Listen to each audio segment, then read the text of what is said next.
Joyland King novel. Joyland is a novel by American writer Stephen King, published in 2013 by Hardcase Crime. It is King's second book for the imprint, following The Colorado Kid 2005. The first edition was released only in paperback, with the cover art created by McGinnis and Glen Orbik. A limited hardcover edition followed a week later. The novel was nominated for the 2014 Edgar Award for Best Paperback Original. Background information. The novel was first mentioned in passing in Neil Gaiman's interview with Stephen King for the Sunday Times, published on April 8, 2012, and was officially announced on May 30, 2012. The novel's cover art was revealed on September 20, 2012 by Entertainment Weekly.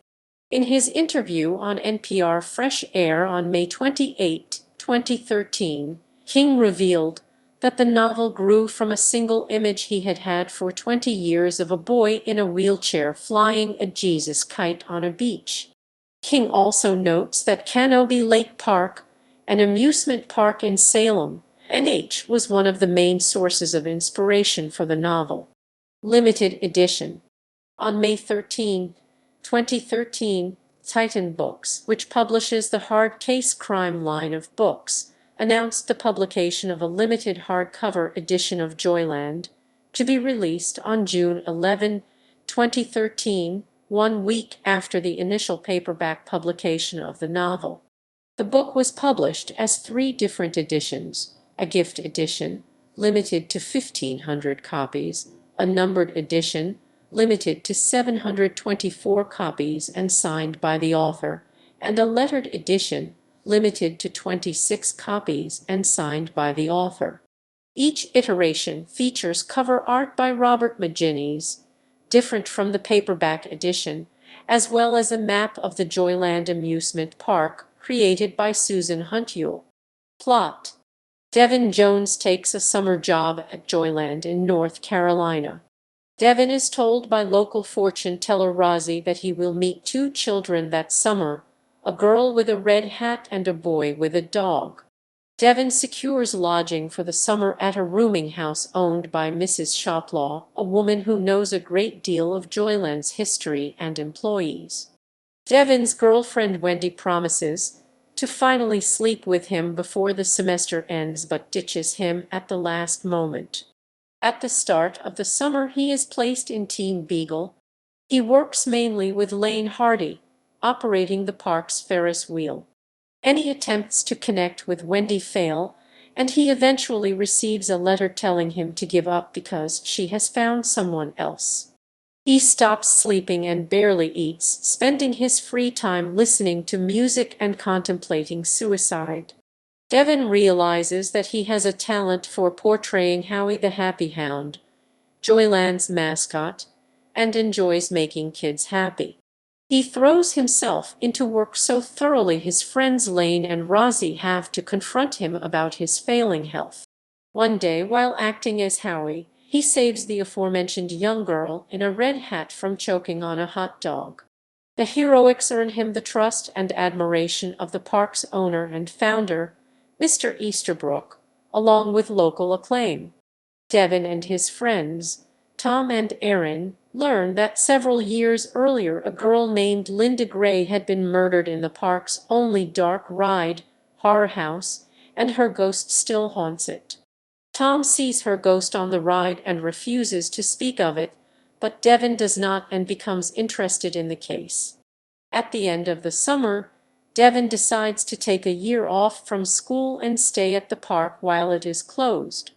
Erin researches the murder while back at school but plans a return visit to Joyland with Tom to present her findings to Devin. She brings pictures and articles, proving that this was only the latest in a string of unsolved murders, which had never been connected by the police. Devin becomes close to a standoffish woman named Annie and her son Mike, who both live near Joyland.